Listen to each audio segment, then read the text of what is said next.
दिल्ली के मुख्यमंत्री और आम आदमी पार्टी के राष्ट्रीय संयोजक अरविंद केजरीवाल आज रविवार को रविशंकर शुक्ला लेन स्थित पार्टी कार्यालय में कार्यकर्ताओं को संबोधित करते नजर आए।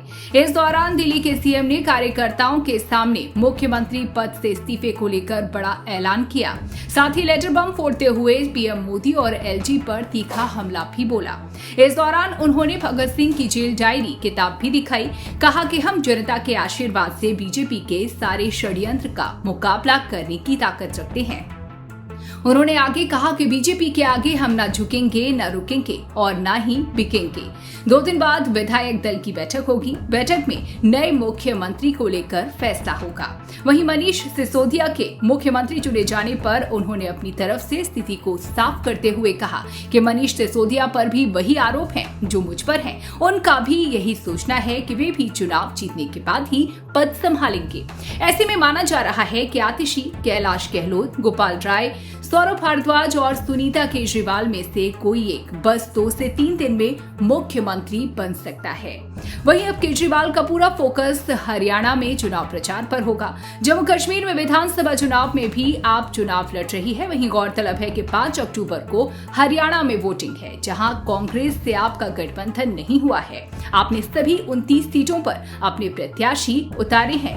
राजनीतिक जानकार जल्द ही इस बात को पुख्ता कर सकते हैं कि केजरीवाल अपना इस्तीफा खुद को शर्तों के साथ मिली जमानत के चलते दे रहे हैं। दरअसल बता दें कि केजरीवाल को जमानत के लिए कोर्ट ने 6 शर्तों को तय किया है। नंबर 1, केजरीवाल सीएम कार्यालय नहीं जा सकेंगे। दूसरा, कि किसी भी सरकारी फाइल पर वो साइन नहीं करेंगे। इसके साथ ही केस से जुड़ा कोई भी सार्वजनिक बयान नहीं देंगे। 10 लाख रुपए का बेल बॉन्ड भरेंगे। जांच में बाधा डालने या गवाहों को प्रभावित करने की कोशिश नहीं करेंगे। इसके साथ ही जरूरत पड़ने पर ट्रायल कोर्ट में पेश होंगे और जांच में सहयोग करेंगे। अब ऐसे में केजरीवाल सीएम तो हैं, पर उनके पास पावर नहीं है। ऐसे में 5 महीने की बची उनकी सरकार कैबिनेट भरोसे ही चलेगी। दिल्ली विधानसभा का कार्यकाल फरवरी 2025 में खत्म हो रहा है। इस दौरान सरकारें लोक लुभावन चुनावी फैसले लेती हैं, लेकिन केजरीवाल कोर्ट की शर्तों से बंधे हुए हैं। जेल से छूटने के बाद केजरीवाल के साथ जनता की सिंपैथी है। इस्तीफा देकर 2-3 महीने पहले दिल्ली में चुनाव की मांग कर केजरीवाल इसी सिंपैथी को भुनाना चाहेंगे। केजरीवाल की गिरफ्तारी के बाद से बीजेपी के नेता अरविंद केजरीवाल से मुख्यमंत्री पद छोड़ने की मांग कर रहे हैं। इस्तीफा देने पर केजरीवाल बीजेपी नेताओं के हर हमले का जवाब दे सकेंगे कि मैंने तो इस्तीफा दे दिया है।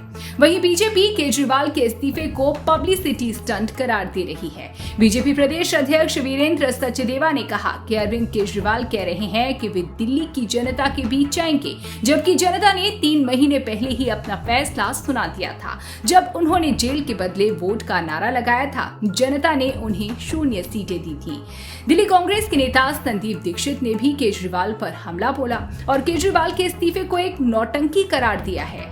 हालांकि आम आदमी पार्टी के राज्यसभा सांसद राघव चड्ढा का कहना है कि सीएम अग्नि परीक्षा से गुजरने के लिए तैयार हैं। जनता आम आदमी पार्टी को वोट देकर सीएम को ईमानदार घोषित करेगी।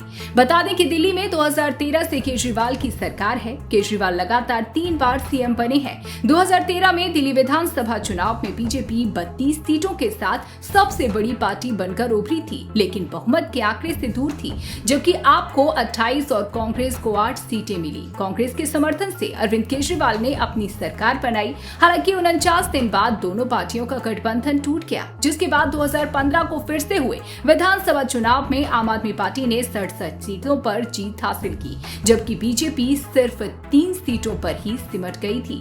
अगले चुनाव 2020 में आम आदमी पार्टी ने कुल 70 में से 62 सीटों पर जीत हासिल की और बीजेपी के खाते में 8 सीटें गईं, जबकि कांग्रेस का खाता भी नहीं खुला था। अब देखना होगा कि 25 के दिल्ली विधानसभा चुनाव में केजरीवाल का सिंपैथी कार्ड उनकी उम्मीदों पर कितना खरा उतरता है।